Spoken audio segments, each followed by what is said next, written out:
The dust cloud rising from the dirt road carried with it the last remnants of Margaret Lancaster's old life, swirling around her worn boots as the bank representative nailed the eviction notice to what had been her front door just moments before.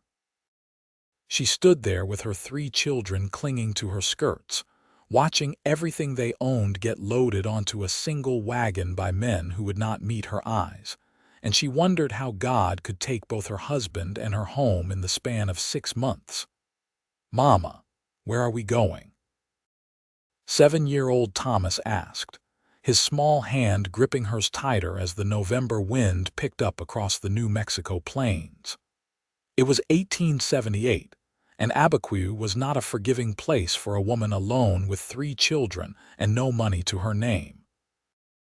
Margaret looked down at Thomas, then at 5-year-old Catherine, who was trying hard not to cry, and finally at 9-year-old James, who stood rigid beside her, attempting to be the man of the family now that his father was gone. She had no answer for them. The boarding house had turned her away that morning when she could not pay. Her brother had moved to California years ago, and she had no way to reach him. The church had offered prayers but little else, their coffers depleted from helping too many families just like hers. "We will figure something out," she said, trying to keep her voice steady. "We always do."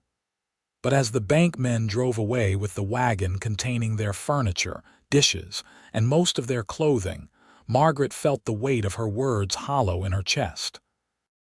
She had exactly $3.40 in her pocket, 3 hungry children, and nowhere to go as the sun began its descent toward the Jemez Mountains. They walked down the main street of Abiquiu, past the general store where she no longer had credit, past the saloon where rough laughter spilled out into the afternoon air, past families who quickly looked away when they saw her coming. Shame burned in her cheeks, but she kept her head high. She was a widow, not a criminal. Her husband, Michael, had died trying to make a better life for them, crushed beneath a falling beam at the railroad construction site. The company had paid her $50 in compensation and called it settled. That money had run out 3 weeks ago. "Mama, I am hungry," Catherine whispered.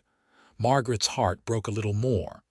They had eaten only bread that morning, and there would be no supper waiting for them tonight. She steered her children toward the small patch of cottonwood trees near the edge of town, where the Rio Chama flowed, thinking at least they could rest there, and she could figure out what to do next. That was where Samuel Turner first saw her, sitting beneath a cottonwood tree with her children huddled close against the cooling evening air, her face buried in her hands as her shoulders shook with silent sobs. He had been riding back to his ranch after delivering cattle to the fort, his pockets heavy with payment and his mind already planning the winter ahead.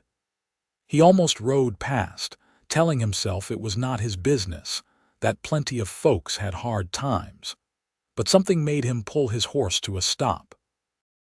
Samuel was 32 years old, a tall man weathered by sun and work, with dark hair that needed cutting and eyes the color of sage after rain. He had built his ranch from nothing over the past 8 years, working harder than most men could imagine, and he had done it all alone. People in town called him fair but distant, a man who kept to himself and never caused trouble. They also said he would never marry, that he was too set in his ways, too comfortable with solitude.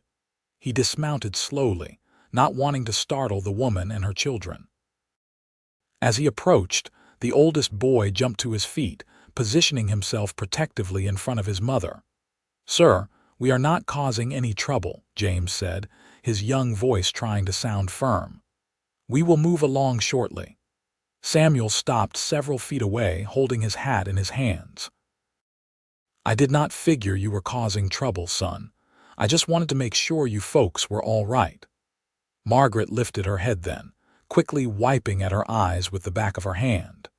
Even tear-stained and exhausted, Samuel thought she was the most beautiful woman he had ever seen. Her dark blonde hair had come loose from its pins, framing a face with high cheekbones, full lips, and eyes the color of the sky just before dawn.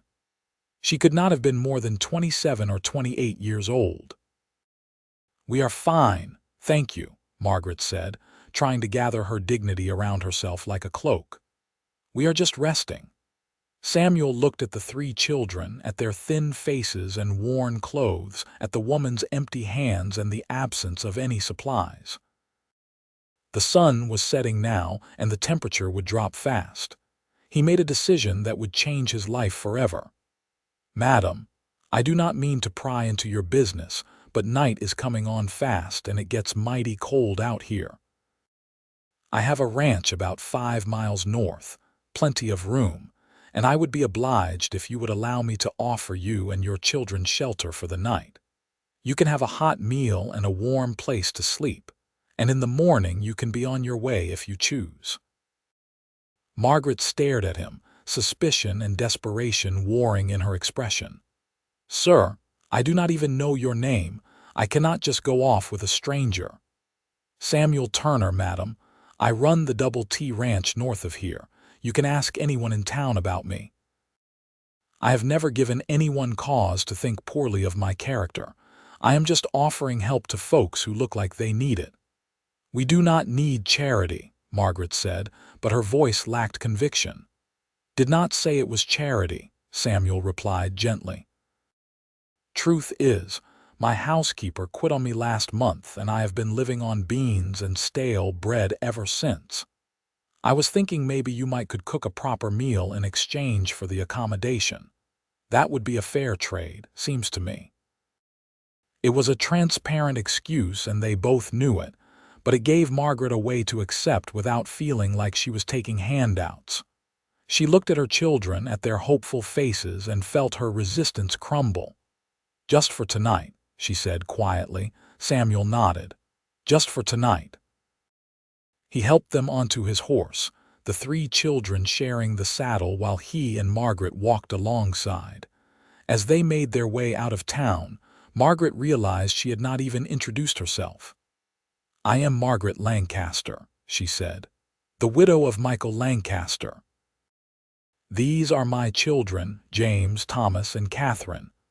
Pleased to make your acquaintance, Mrs. Lancaster," Samuel said, "though I am sorry for the circumstances." They walked in silence for a while, the only sounds the horses' hooves on the packed earth and the occasional question from one of the children. Samuel answered each inquiry patiently, pointing out landmarks and telling them about the animals they might see on the ranch. "You have horses?" Thomas asked excitedly. "I do. Several of them, cattle too, and some chickens, and a dog named Buck who thinks he is in charge of everything." Catherine giggled at that, the first happy sound Margaret had heard from her daughter all day. When they crested the final hill and the ranch came into view, Margaret caught her breath. It was not a grand place, but it was solid and well-maintained. The house was built of adobe and wood, with a covered porch and actual glass windows. There was a barn, a stable, a chicken coop, and several other outbuildings, all arranged neatly around a central yard. Mountains rose in the distance, their peaks catching the last rays of sunlight. "It is beautiful," Margaret said before she could stop herself. Samuel looked at his home as though seeing it through fresh eyes. "It will do. Come on, let us get you folks inside and fed." The interior of the house was sparse but clean, with good furniture and a stone fireplace that Samuel immediately set about lighting. Margaret looked around at the main room, taking in the simple table and chairs, the worn but comfortable-looking sofa, the shelves lined with books, and the kitchen area that was surprisingly well equipped. "The bedroom is through there," Samuel said, pointing to a door on the left. "You and your daughter can take it. The boys can sleep out here on the sofa and the floor by the fire. I will bunk in the barn." "Mr. Turner, we cannot take your bed," Margaret protested. "You can and you will," he said firmly but not unkindly. I have slept in that barn plenty of times. It is no hardship. Now let me see what I have in the way of food. Margaret watched as he moved around the kitchen, pulling out supplies. There was salt pork, beans, flour, coffee, canned tomatoes, and even some dried apples. Her mouth watered just looking at it all. "Mr. Turner, if you will allow me, I would be happy to cook that meal now." Samuel smiled, and Margaret noticed it transformed his entire face, making him look younger and less careworn. "I was hoping you would say that, madam." She set to work, grateful to have something to occupy her hands and mind. The children settled by the fire, gradually relaxing as warmth seeped into their bones. Samuel busied himself with evening chores, but Margaret was aware of his presence, of the easy way he moved through the space, of his quiet competence. Within an hour, she had prepared a meal of beans and salt pork, biscuits and stewed apples. It was simple fare, but it was hot and plentiful. They all sat around the table together, and Samuel led them in a brief grace before they ate. Margaret watched her children devour their food, their faces glowing with contentment, and felt tears prick her eyes again. Samuel noticed and looked away, giving her privacy for her emotions.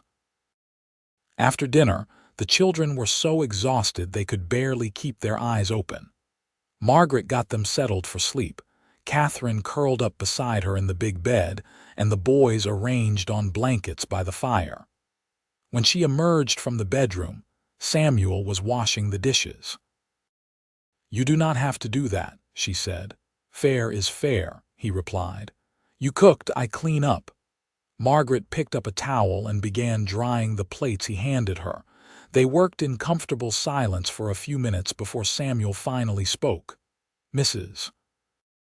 Lancaster, I hope you do not think I am overstepping, but I noticed you folks seem to be in some difficulty today.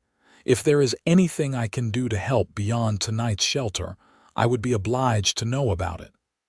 Margaret felt her throat tighten. The kindness in his voice undid her carefully maintained composure. The whole story came pouring out about Michael's death, the railroad company's pittance, the mounting debts, the bank taking their house, the town turning its back on them. "I do not know what to do," she admitted, her voice breaking. "I have 3 children depending on me, and I have nowhere to go. I have tried to find work, but no one will hire a woman with children. They say I am not reliable, that I will have to stay home when the children are sick, that I will be distracted. I tried taking in laundry, but it was not enough to pay the mortgage. I tried sewing, baking, anything I could think of. It was just never enough." Samuel listened without interrupting, his face grave. When she finished, he was quiet for a long moment, drying his hands on a towel and staring out the window at the darkened yard. "Mrs. Lancaster, what I am about to say might sound improper, and if you want to refuse, I will understand and think no less of you for it. But I want you to hear me out before you make a decision." Margaret's heart began to race. She nodded slowly. "This ranch is a good piece of land, and I have worked hard to make it profitable. But running a place this size alone is wearing me down. I need help, not just with cooking and cleaning, though that would be appreciated, but with the whole operation. Someone who can keep the books, manage the household, help with the animals when needed. I have been thinking about hiring someone for months, but I have not gotten around to it." He turned to face her fully. "I am offering you a job, Mrs. Lancaster. You and your children can stay here. I will pay you a fair wage, plus room and board. There is plenty of space. You and your daughter can keep the bedroom. I can partition off a section of the main room for your boys. I will stay in the barn, at least until I can build another room onto the house. Your children can help with small chores appropriate to their ages, and I can pay them a little something too. You would have security and a home. I would have help running this place properly." Margaret stared at him, hardly daring to believe what she was hearing. "Mr. Turner, that is incredibly generous, but I could not possibly impose on you like that. What would people say?" "I do not much care what people say, Mrs. Lancaster. They can think what they like. But if you are worried about propriety, we can make sure things are done correctly. You can have your own space, your own privacy. I will treat you and your children with complete respect. This would be a business arrangement, nothing more." "Why would you do this for complete strangers?" Samuel hesitated, then spoke carefully. "My mother was widowed when I was 12 years old. My father died in a mining accident, and the company gave her nothing. The town we lived in offered her no help. She struggled for 3 years trying to keep me and my 2 sisters fed and housed, working herself to the bone. She died when I was 15, worn out from hardship. My sisters went to an orphanage, and I never saw them again. I swore then that if I ever had the means to help someone in a similar situation, I would do it. I have the means now, Mrs. Lancaster, and you need the help. It seems like a simple enough equation to me." Margaret felt tears streaming down her face again, but this time they were tears of relief and gratitude. "Mr. Turner, I do not know what to say." "Say yes," he told her gently. "Give yourself and your children a chance. You can always leave if it does not work out, but at least give it a try." "Yes," Margaret whispered. "Yes, thank you. I will work harder than you can imagine. I will earn my keep, I promise you that." "I do not doubt it for a moment," Samuel said. "Now you should get some sleep. We can work out all the details in the morning." Margaret nodded and moved toward the bedroom, then paused at the door. "Mr. Turner, I do not know how I will ever repay your kindness." "No need to repay anything," he said. "Just take good care of yourself and those young ones. That will be payment enough." As Margaret lay in bed that night with Catherine sleeping peacefully beside her, she listened to the sounds of the house settling around her. Through the door, she could hear the soft breathing of her sons, the crackle of the fire, and through the window, the distant sound of the barn door closing as Samuel settled in for the night. For the first time in 6 months, she felt something that resembled hope. The next morning, Margaret woke before dawn from years of habit. She dressed quietly and slipped out of the bedroom, careful not to wake the children. The house was cold, the fire having burned down to embers during the night. She quickly built it back up, added wood, and soon had a good blaze going. Then she explored the kitchen more thoroughly, planning breakfast. Samuel came in from the barn just as she was pulling biscuits from the oven. His hair was damp as though he had washed at the pump, and he looked surprised to see her already at work. "Mrs. Lancaster, you did not have to get up so early." "Mr. Turner, if I am to earn my keep, I need to pull my weight," she replied, setting the biscuits on the table alongside bacon, eggs from the henhouse she had already raided, and fresh coffee. "I hope you do not mind that I helped myself to the chickens' offerings." "Mind? I am grateful someone finally did. Half the time I forget to collect them." They sat down to breakfast, and soon the children emerged, drawn by the smell of food. The morning meal was cheerful, the children more animated after a good night's sleep and a full belly.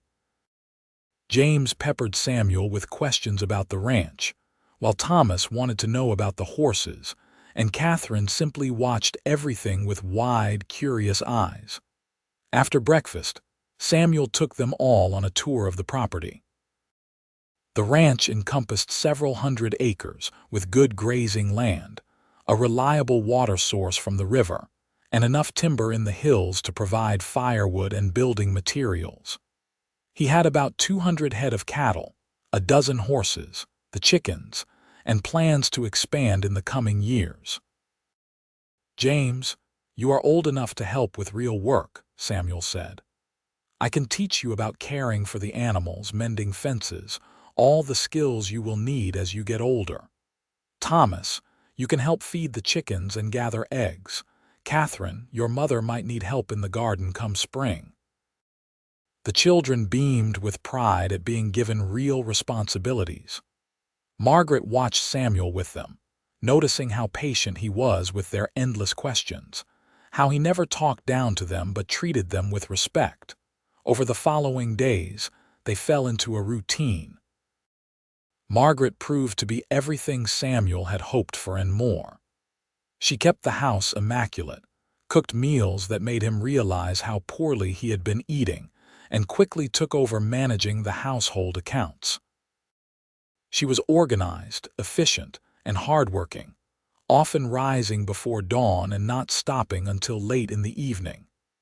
"Mrs. Lancaster, you do not have to work yourself to death," Samuel told her one evening, finding her mending his shirts by lamplight long after the children had gone to bed. "You are doing more than enough. I want to earn my place here," she said, not looking up from her stitching. "You have earned it 10 times over already. Please, take some time to rest." Margaret finally looked up at him, and Samuel saw the fear in her eyes. "Mr. Turner, I am terrified that if I stop working for even a moment you will realize you do not need me and send us away. I cannot go back to having nothing. I cannot put my children through that again." Samuel sat down across from her, his expression serious. "Mrs. Lancaster, I need you to hear me clearly. You and your children have a home here for as long as you want it. You do not have to prove yourself over and over again. I am not looking for reasons to send you away.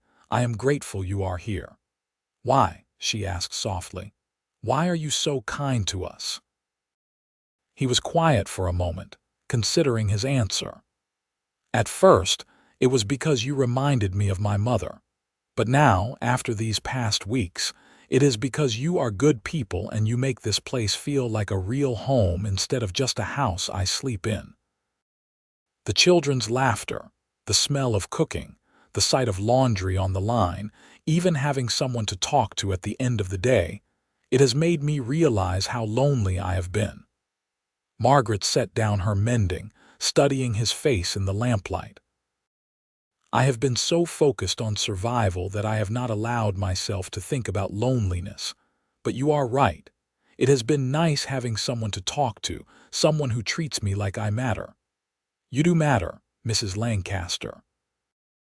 Their eyes met and held, and something passed between them, a spark of recognition, of possibility. Then Margaret looked away, suddenly flustered. "I should finish this mending and get to bed," she said quickly. Samuel nodded and stood. "Good night, Mrs. Lancaster. Good night, Mr. Turner." But as Samuel lay in his bunk in the barn that night, he found himself unable to sleep.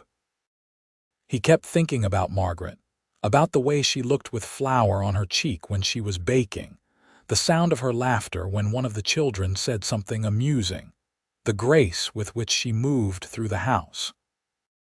He was developing feelings for her, he realized, and the recognition both excited and terrified him. He had never been good with women. His life had been work and more work, building something from nothing. There had been a girl once when he was younger, but she had married someone with better prospects. Since then, he had told himself he was content alone. But Margaret was changing that. She made him want things he had stopped allowing himself to dream about. Margaret, lying in her bed on the other side of the yard, was having similar thoughts. She felt guilty for being attracted to Samuel. Michael had only been gone 6 months. Was she being disloyal to his memory? But then she thought about the life she and Michael had shared, and she knew he would not want her to be alone forever. He would want her to be happy, to be cared for, to give their children a stable home. And Samuel was so different from Michael. Her late husband had been a dreamer, always chasing the next big opportunity, convinced that fortune was just around the corner. It was what had gotten him killed, taking a dangerous job at the railroad because it paid well. Samuel, by contrast, was steady and grounded. He built things slowly and carefully. He thought before he acted. He was reliable. As winter deepened, bringing cold winds and occasional snow, Margaret and Samuel continued their careful dance around each other.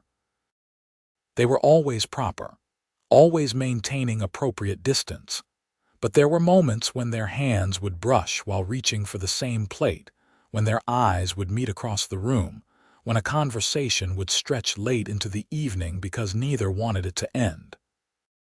The children, with the resilience of youth, had adapted beautifully to their new life.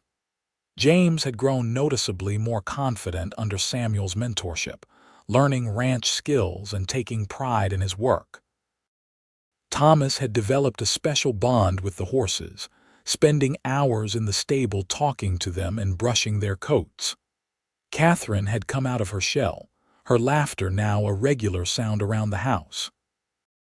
One evening in late December, as they sat by the fire after supper, Thomas suddenly asked, "Mr. Turner, do you have any family?" Samuel set down the piece of harness he was repairing. "No, son. My parents are both gone, and I lost track of my sisters long ago. I have looked for them over the years, but I have had no luck." "That is sad," Catherine said solemnly. "It is," Samuel agreed. "But lately I have been thinking that family is not just about blood. It is about the people you choose to have in your life, the people who matter to you." Margaret felt her heart squeeze at his words. She looked at him and found him already looking at her. "Will you spend Christmas with us?" James asked. "It would not be right if you were alone." Samuel smiled. "I would like that very much." Christmas arrived with a fresh blanket of snow covering the ranch. Margaret had been hoarding eggs and butter, and she used them to bake cookies and a cake.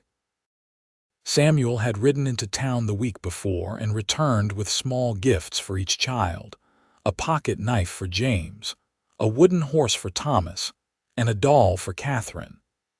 He had also bought fabric for Margaret, beautiful calico that she could make into a new dress.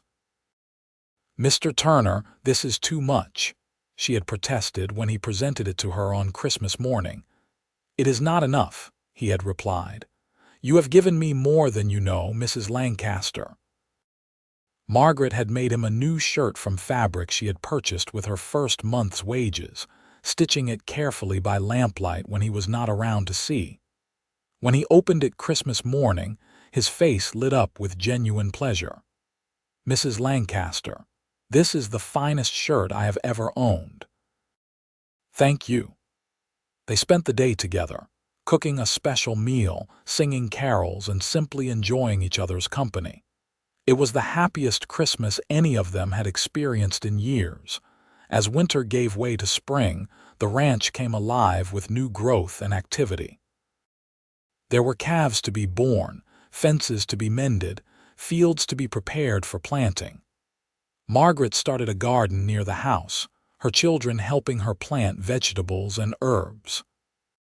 Samuel built them a swing that hung from the big cottonwood tree in the yard, and the sound of the children's laughter became the soundtrack of their days.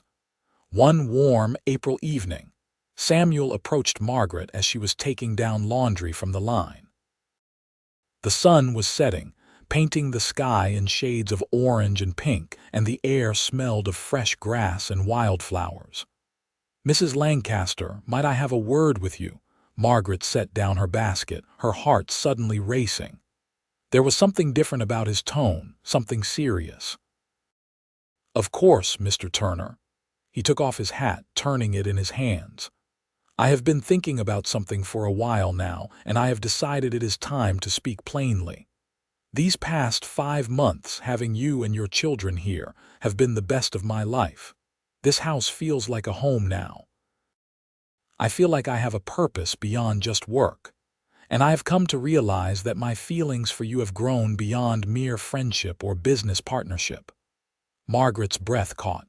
"Mr. Turner, please, let me finish before I lose my nerve," he said, his voice rough with emotion.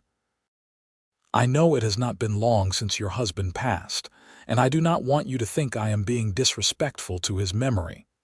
But I need you to know how I feel. I care for you, Margaret. I care for you deeply. And I care for your children as though they were my own. I want you to stay here not as an employee but as my wife. I want to give you my name, my protection, my home, everything I have. I want to build a life with you, a real family. I know I am not the most romantic man, and I know I am set in my ways, but I promise you I will spend every day trying to make you happy." Tears were streaming down Margaret's face. "Samuel, I do not know what to say." "Say what is in your heart," he told her gently. "If the answer is no, I will understand and nothing will change. You and the children will still have a home here, but if there is any chance you might feel the same way, I would like to know." Margaret took a deep breath, letting herself feel everything she had been holding back for months. "I was so afraid to let myself care for you. I felt guilty, like I was betraying Michael. But the truth is, my marriage to Michael was not a great love story. We were young and we did our best, but he was always chasing dreams that never came true, and I was always trying to hold everything together. With you, I feel something different. I feel safe. I feel valued. I feel like an equal partner. And yes, Samuel, I have feelings for you too. I think I have for a while now, but I was too scared to admit it." Samuel stepped closer to her, reaching out to gently wipe away her tears. "Does that mean you will marry me?" "Yes," Margaret said, laughing through her tears. "Yes, I will marry you." He kissed her then, soft and sweet, and Margaret felt something inside her heal that she had not even known was broken. When they finally pulled apart, they were both smiling like young people discovering love for the first time. "When?" Samuel asked. "When will you marry me?" "Whenever you want," Margaret replied. "Tomorrow, next week, next month. I do not need a fancy wedding, I just need you." "How about next Saturday?" he suggested. "That will give me time to ride into town and arrange things with the minister. We can have a simple ceremony here at the ranch, just us and the children." "That sounds perfect." They told the children that night, and the response was enthusiastic. James shook Samuel's hand solemnly, saying, "I am glad, sir. You will be a good father to us." Thomas hugged Samuel's legs, too excited to form words, and Catherine looked at her mother with wide eyes and asked, "Does this mean Mr. Turner will be our papa?" "If that is all right with you," Samuel said, kneeling down to her level. Catherine nodded vigorously and threw her arms around his neck. The following Saturday dawned clear and beautiful. Margaret wore the dress she had made from the calico Samuel had given her at Christmas, and she had wildflowers woven into her hair. Samuel wore his new shirt and his best pants, his hair freshly cut, and his face clean-shaven. The minister from town came out to perform the ceremony, along with his wife as a witness. They stood in front of the house with the children gathered around them and the mountains as their backdrop, and they pledged their lives to each other. When Samuel slipped a simple gold band onto Margaret's finger, she felt a sense of rightness settle over her. "I now pronounce you man and wife," the minister said. "You may kiss your bride." Samuel did, to the applause and cheers of the children. Margaret Lancaster had become Margaret Turner, and she had never been happier. That night, after the minister and his wife had departed and the children were asleep, Samuel and Margaret stood together on the porch, looking out at the ranch that was now truly theirs. "My home has been waiting for you," Samuel said quietly.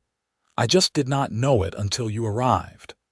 "I think I have been waiting for you too," Margaret replied, leaning into his embrace. "I just had to lose everything to find you." They kissed again, longer and deeper this time, no longer holding back. They were married now, free to express the feelings they had kept carefully controlled for so long. Samuel had built an addition onto the house in preparation for their wedding night, creating a new bedroom for the children so that he and Margaret could have privacy. They moved into the bedroom together, nervous and excited, like newlyweds should be. Samuel was gentle with her, patient and tender, and Margaret found herself responding to him in ways she never had with Michael.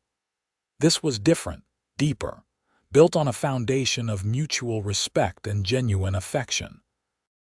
When they finally came together, it felt like a homecoming, like two pieces of a puzzle finally fitting into place.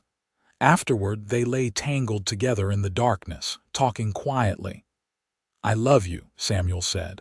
"I should have said it before, but I was afraid. I love you, Margaret." "I love you too," she whispered back. "I did not think I would ever feel this way again, but I do.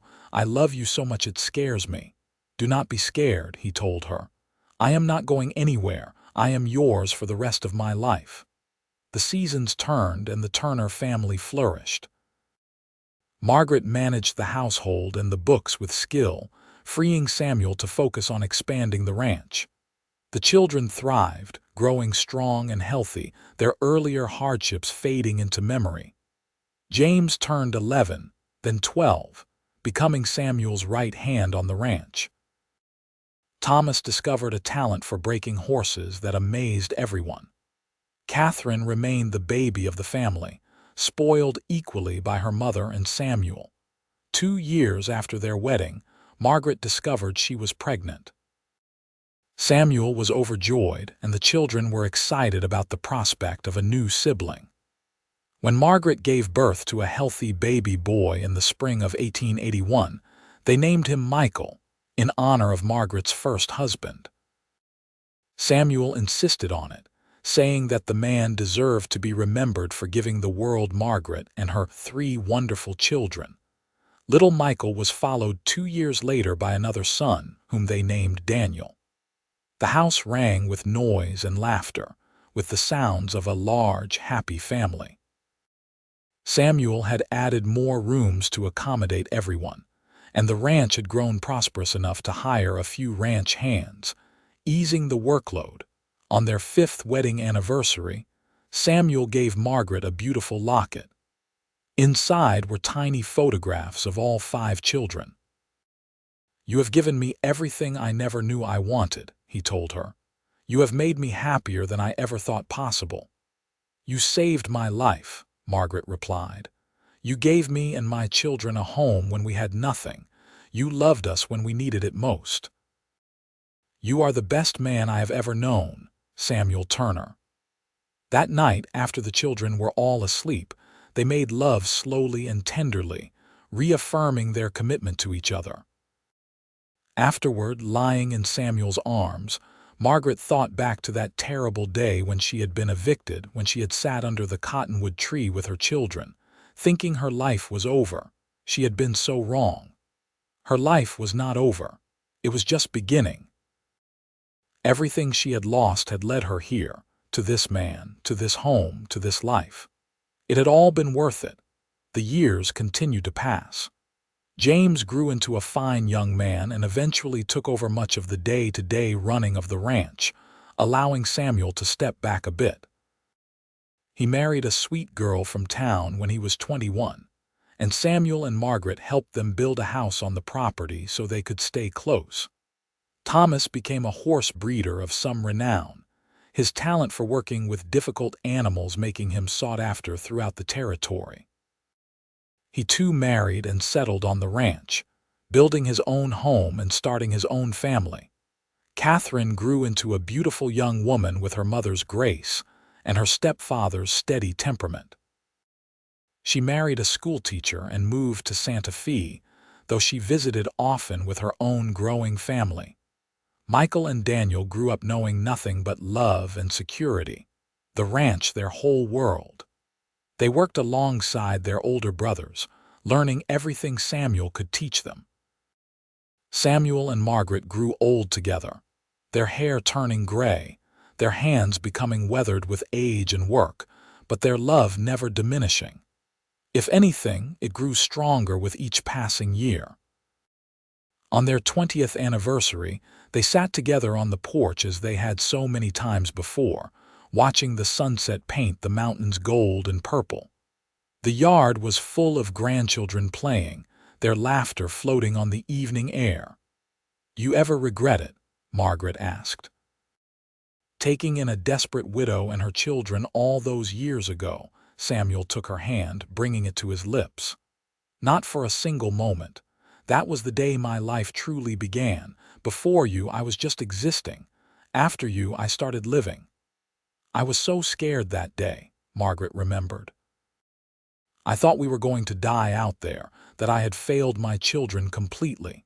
And then you appeared like an answer to a prayer I had not even finished praying. God works in mysterious ways, Samuel said. He took away everything you had so that he could give you something better. He brought you to me so that we could save each other. Margaret leaned her head against his shoulder, feeling the solid warmth of him, the steady beat of his heart. I love you, Samuel. I will love you until my last breath and beyond. And I love you, Margaret. You are the best thing that ever happened to me. They sat there in comfortable silence, watching their grandchildren play, watching the sun set on another beautiful day, grateful for every moment they had been given together. The years turned into decades. Samuel and Margaret celebrated their 25th anniversary, then their 30th. The ranch continued to prosper under James's management, though Samuel still helped out when he could, unwilling to completely surrender the work he loved. Margaret's hair turned white as snow, but to Samuel, she was as beautiful as the day he first saw her under the cottonwood tree. Her smile could still make his heart race, her laugh still filled him with joy, and her touch still sent warmth through his entire body. They were sitting on the porch on a warm summer evening when Margaret suddenly said, "Thank you, Samuel." He looked at her, puzzled. "For what, my love?" "For everything. For giving me and my children a home, for loving us unconditionally, for building this beautiful life with me. For every single day we have had together. Thank you." Samuel felt tears prick his eyes. "Margaret, I am the one who should be thanking you. You made me whole. You gave me a family, a purpose, a reason to wake up every morning grateful to be alive. Everything good in my life started the day you came to me." "I wish I could have 50 more years with you," Margaret said softly. "Then I will do my best to give them to you," Samuel promised, and he tried. Oh, how he tried! But time is the one thing even the strongest man cannot defeat. On a cold morning in early spring, just after their 35th anniversary, Margaret did not wake up. She died peacefully in her sleep, held in Samuel's arms, surrounded by the love they had built together. Samuel was devastated. For weeks, he could barely function, the loss of his beloved wife leaving a hole in his chest that he thought might never heal. But his children rallied around him, and his grandchildren filled the house with noise and life. And slowly, he began to find his way again. He took comfort in knowing that Margaret had died happy, that she had lived to see all her children grown and thriving, that she had known the love of a large and devoted family. He took comfort in the years they had shared, in every memory they had made together. On quiet evenings, he would sit on the porch in the same spot where they had sat together so many times, and he would talk to her as though she were still beside him. He told her about the grandchildren, about the ranch, about all the small details of daily life that he knew she would want to hear about. And sometimes, when the wind was just right, he thought he could feel her presence beside him, could almost hear her voice telling him that she loved him, that she would be waiting for him. Samuel lived for 5 more years after Margaret's death. He saw more grandchildren born, saw his sons continue to build on the legacy he had created, saw the ranch prosper beyond his wildest dreams. He taught his grandsons everything he had learned over a lifetime of hard work and careful stewardship. He spoiled his granddaughters shamelessly the way he had once spoiled Catherine, and when his time came, he died the way he had lived, with dignity and grace, surrounded by the family he and Margaret had built together. His last words were, "I am coming, my love. Wait for me." They buried him next to Margaret on a hillside overlooking the ranch. beneath the mountains they had both loved so much. The whole family gathered for the funeral, 3 generations strong, all of them living proof of the power of love and second chances. James, now 50 years old and the patriarch of the family, stood before his stepfather's grave and spoke through his tears. "Samuel Turner saved my mother's life. He saved all our lives. He gave us a home when we had nothing, loved us when we needed it most, and showed us what it means to be a good person. He was not the father we were born to, but he was the father we needed, and we loved him with all our hearts. He and our mother built something beautiful here, not just a ranch, but a family, a legacy of love and hard work that will continue for generations to come. We will never forget him. We will honor his memory every day by living the values he taught us." The Turner Ranch continued to prosper for generations. James's children and grandchildren worked the land their grandfather had built, remembering the stories of how it all began, of the desperate widow with 3 children and the lonely cowboy who had offered her his home.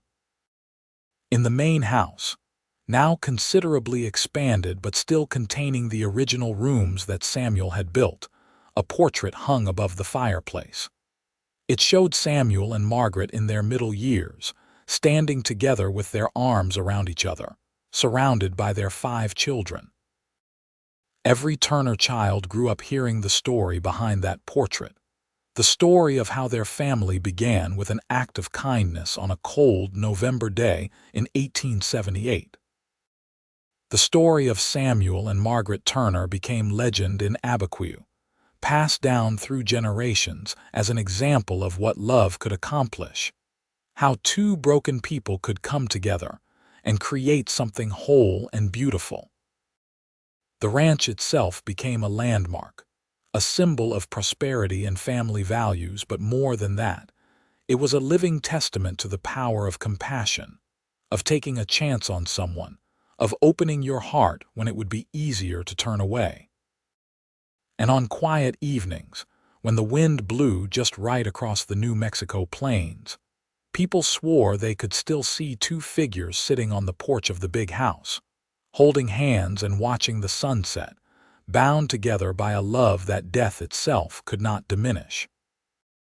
The story of the widow who was evicted with her children and the cowboy who said his home had been waiting for them became more than just history. It became inspiration, a reminder that even in the darkest moments when everything seems lost, there is always hope. There is always the possibility that around the next corner, over the next hill, help is waiting. Love is waiting. Home is waiting. For Margaret Lancaster, that truth had been a lonely cowboy named Samuel Turner, standing with his hat in his hands, offering shelter for the night and, eventually, a home for the rest of her life. For Samuel, it had been a desperate woman with 3 children, sitting beneath a cottonwood tree, who would transform his empty house into a real home filled with laughter, love, and the family he had always longed for. Their love story was not grand or sweeping in the traditional sense. There were no dramatic rescues or passionate declarations in the beginning, but it was real, built on a foundation of mutual respect, shared values, and the everyday choice to love each other fully and completely. It was the kind of love that lasted, that weathered every storm, that grew stronger with each passing year. And in the end, that was the greatest legacy Samuel and Margaret Turner left behind. Not the ranch, not the prosperity, but the example of their love. Proof that sometimes the best things in life come when we least expect them, when we open our hearts to possibility, when we choose kindness over convenience, when we believe that home is not just a place, but the people who fill it with love. Their story ended as all stories must, with death and loss and grief. But it also ended with triumph, with a family that spanned generations, with love that refused to be diminished by time or circumstance, with the certain knowledge that Samuel and Margaret had found exactly what they were looking for in each other, and that their love had created something that would last forever.